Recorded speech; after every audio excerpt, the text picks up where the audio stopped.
കുട്ടികൾ കൂട്ടുകാർ ചേർന്ന് തനിയെ ബർത്ത്ഡേ ആഘോഷിക്കണം എന്ന് പറഞ്ഞ് പോകുമ്പോൾ പരമാവധി വിടാതിരിക്കുക, അല്ലെങ്കിൽ അവരുടെ മേൽ ഒരു കണ്ണ് വയ്ക്കുക. കൂട്ടുകാർ ചേർന്ന് മുറി അടച്ചിട്ട് ഒരു പയ്യൻ്റെ ബർത്ത്ഡേ ആഘോഷിച്ചു.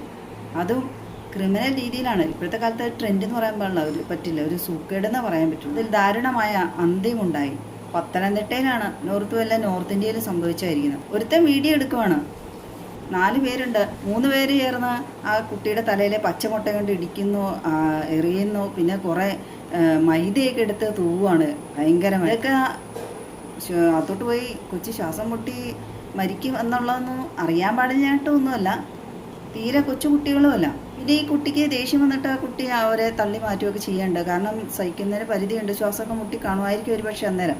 അങ്ങനെ ആഘോഷം അതിരം വിട്ടു. അവരെ അനുനയിപ്പിച്ച് കൊണ്ടുപോയി ആ കൊച്ചിനെ കേക്ക് മുറിക്കാമെന്ന് പറഞ്ഞിട്ട് കേക്ക് മുറിക്കാവുന്നതിന് മുന്നോടിയായിട്ട് മെഴുകുതിരി എത്തിക്കും. ഇവന്മാരെന്നാണോ അതിനകത്ത് കത്തിച്ച് വെച്ചത്? മെഴുകുതിരിയുടെ ഒരു ഫ്ലെയിം അല്ല അതിനകത്ത് കാണുന്നത്, വലിയൊരു തീ ആളി കത്തുവാണ് കാണുന്നത്. മെഴുകുതിരി തന്നെയാണോ എന്തോ. അത് കഴിഞ്ഞിട്ട് പിന്നെ ആ വീഡിയോ ശ്രദ്ധിക്കുമ്പോൾ പറയാം, ഒരുത്തൻ വന്ന് പതുക്കെ എന്തോ ഇവർ ഒന്ന് തിരിഞ്ഞ സമയത്ത് എന്തോ കാണിക്കണ്ട കേക്കിൽ, ആ തിരിയിൽ. അതെന്തോ ഒരു സ്ഫോടക വസ്തു ആയിട്ടാണ് എനിക്ക് മനസ്സിലാക്കാൻ കഴിഞ്ഞത്. അതിനെ കൃത്യ കൊച്ച് കേക്ക് കട്ട് ചെയ്യാൻ വേണ്ടി കത്തി വയ്ക്കുന്നു, പൊട്ടിത്തെറിക്കുന്നു. ആ മേശ ഉൾപ്പെടെ തകർന്ന് കരിപ്പണമെന്ന് ഓർക്കണം. ആ കുട്ടിയുടെ ഇച്ചിരി അടുത്തായിട്ട് നിന്ന ആ പയ്യനും പരിക്ക് പറ്റിയിട്ടുണ്ടെന്നാണ്. ഈ കേക്ക് എല്ലാ സാധനവും മൂക്കിലും വായിലൊക്കെ പോയി ആ കുട്ടി ഉടനെ ബർത്ത്ഡേ കുട്ടി ബോധം കെട്ടി വീഴുന്നു, മരിച്ചുപോയി. പക്ഷേ ഈ കേക്കിൻ്റെ അടുത്ത് വന്നവർ ബാക്കി 3 പേര് ഇച്ചിരി നീങ്ങി മാറിപ്പോകുന്നതായിട്ട് എനിക്ക് തോന്നിയത്. ആദ്യമേ അവന്മാരുടെ ക്രിമിനൽ സ്വഭാവം കാണിച്ചു. വെള്ളം ചിരിച്ചു, പൊടി എറിഞ്ഞു, ആ കൊച്ചിനെ പരമാവധി ഉപദ്രവിക്കുന്നതിൻ്റെ മാക്സിമം ഉപദ്രവിച്ചിട്ടുണ്ട്. പിന്നെ ശേഷമാണ് കേക്കിൽ പണി കൊടുത്തത്. കേക്ക് എന്തായാലും പൊട്ടിത്തെറിക്കില്ല എന്ന് വിശ്വസിക്കുന്നു. അതിൽ ബോംബ് ആരും വെക്കാൻ സാധ്യതയില്ലായിരിക്കും. പിന്നെ അവിടെ വിസ്ഫോടനം ഉണ്ടാകാൻ സാധ്യതയുള്ള തീയുമായി ബന്ധപ്പെട്ട മെഴുകുതിരി എന്ന് പറയുന്ന ആ സാധനം തന്നെയായിരിക്കുമല്ലോ. ബർത്ത്ഡേയുമായി ബന്ധപ്പെട്ട് പ്രധാനപ്പെട്ട ഒരു സംഗതിയാണ് കേക്ക് മുറി എന്നൊക്കെ ഉള്ളത്. അതൊരിക്കലും നമുക്ക് ഒഴിവാക്കാൻ കഴിയില്ല. പിന്നെ ഇത്തരം ക്രിമിനൽ രീതിയിലുള്ള ആഘോഷങ്ങൾ പാടില്ല എന്ന് ഉത്തരവിടാൻ സർക്കാരിന് കഴിയും. അടുത്തിടെയാണ് ഉത്തർപ്രദേശിൽ ഇതുപോലെ ബർത്ത്ഡേ പാർട്ടിക്കിടെ ആ ബർത്ത്ഡേ ആളുടെ മുഖത്ത് കേക്ക് കൂട്ടുകാർ ചേർന്ന് തേച്ചു എന്നും പറഞ്ഞു. ഇഷ്ടപ്പെട്ടില്ല, ആ പയ്യനെ ബുദ്ധിമുട്ടുണ്ടായി, ഉടനെ 3 പേരെ വെടിവെച്ച് കൊന്നു. കൂടാതെ വേറെയും ദാരുണ സംഭവം ഉണ്ടായിട്ടുണ്ട്. കേക്ക് മുഖത്ത് തേച്ച് ഇതുപോലെ ബർത്ത്ഡേ ആഘോഷിച്ചൊരു കുട്ടി മരണപ്പെട്ടിട്ടുണ്ട്. ആ ഒരു സംഭവത്തിന് ശേഷമാണ് മുഖത്ത് കേക്ക് അധികം ആൾക്കാർ തേക്കാത്തതും. കേക്ക് മുഖത്ത് തേക്കാനുള്ള സാധനമാണ്, അത് വേസ്റ്റ് ചെയ്യരുത്. അപ്പോൾ ഇത്തരം ക്രിമിനൽ മൈൻഡുള്ള കുട്ടികളുടെ ഇങ്ങനത്തെ ആഘോഷങ്ങളെല്ലാം കൂടി വരിക. കുറച്ച് നാൾ മുമ്പാണ് കൈമനം തിരുവനന്തപുരത്ത് കുറച്ച് കൂട്ടുകാർ ചേർന്ന് ഒരു ബർത്ത്ഡേ ആഘോഷിച്ചാണ് ഒരു കുട്ടി. ബർത്ത്ഡേ ആഘോഷിച്ച കുട്ടിയല്ല, വേറെ അതുമായി ബന്ധപ്പെട്ട ഒരു പയ്യനെ അതിദാരുണമായി നിഷ്കരുണം വധിച്ചു കളഞ്ഞു. ഹാപ്പി ബർത്ത്ഡേ ഒക്കെ പറഞ്ഞ് അവർ വീഡിയോ എടുത്ത് അതെല്ലാം സോഷ്യൽ മീഡിയയിൽ ഇടുകയും ചെയ്തു. ആ ഒരു രീതിയാണ് ഇപ്പോൾ ഈ പറഞ്ഞ സംഭവത്തിൽ എനിക്കും തോന്നുന്നത്. അത് മനഃപൂർവ്വം വല്ലതും ആണോ എന്ന് തന്നെയാണ് ഞാൻ സംശയിക്കുന്നത്.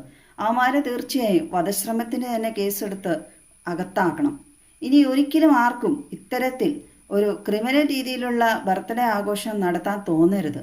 കാരണം എല്ലാവരുടെയും ജീവന് ഒരുപോലെ വിലയുള്ളതാണ്. ഇവന്മാരെയൊക്കെ എങ്ങനെയാണ് അവന്മാരുടെ പേരൻസ് നോക്കുന്നത്, വേണ്ടപ്പെട്ടവർ എങ്ങനെയാണ് അവർ വളർത്തിയെടുത്തത്, അതുപോലെ തന്നെയല്ലേ മരണപ്പെട്ട ആ കുട്ടിയെയും അതിൻ്റെ മാതാപിതാക്കളും വളർത്തിയെടുത്തിട്ടുണ്ടാവുക. ആഘോഷിച്ച കുട്ടിയുടെ വീട്ടിലാണോ എവിടെയാണെങ്കിലും മുറി അടച്ചിട്ടാണ് എന്നാണ് പറയുന്നത്.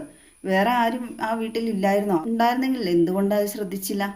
ഇവർ ഇതുപോലെ അക്രമ രീതിയിലാണ് ആഘോഷിക്കുന്നത്. ഇനിയെങ്കിലും പേരൻസ് ആരെങ്കിലും മക്കളുള്ളവരൊക്കെ ഇത് കാണുന്നുണ്ടെങ്കിൽ ശ്രദ്ധിക്കുക. ഒരു റാഗിങ് രീതിയിലാണ് ആഘോഷിക്കുന്നത്. അവരുടെ ഒരു വൈരാഗ്യമൊക്കെ അന്ന് തീർക്കാനുള്ള ഒരു അവസരമായിട്ടാണ് അവർ കണക്കാക്കുന്നത്. ഇത്തരം കാര്യങ്ങളൊക്കെ ശ്രദ്ധയിൽ കൊണ്ടുവന്നാലല്ലേ ഇതുപോലെയുള്ള അക്രമ രീതിയിലുള്ള ആഘോഷങ്ങളെല്ലാം നിർത്തലാക്കാനും പിന്നെ പേരൻസിനൊക്കെ കൂടുതലായൊന്ന് ശ്രദ്ധിക്കാനും കഴിയുള്ളൂ. ഈ മക്കളുള്ളവരല്ലേ, നമ്മൾ പ്രത്യേകിച്ചും ജെൻസി കുട്ടികളുടെ മാതാപിതാക്കളാകുമ്പോൾ ഇതൊന്നും കണ്ടില്ല എന്ന് അടിക്കാൻ കഴിയില്ല. കുട്ടികൾ ബർത്ത്ഡേ ആഘോഷിക്കണം, അല്ലെങ്കിൽ ഇങ്ങനെയുള്ള ബർത്ത്ഡേ കാര്യങ്ങളെല്ലാം വീട്ടുകാരും കൂടെ ആയിട്ട് ബന്ധപ്പെട്ടുള്ള സംഗതി തന്നെയാണ്. വീടുകളിൽ ആഘോഷിക്കാം, പഴയ മാതിരി നമ്മളെല്ലാവരും ആഘോഷിക്കുക, അല്ലാണ്ട് തനിയൊരു ആഘോഷം വേണ്ട എന്ന് കുട്ടികളോട് പറയുക.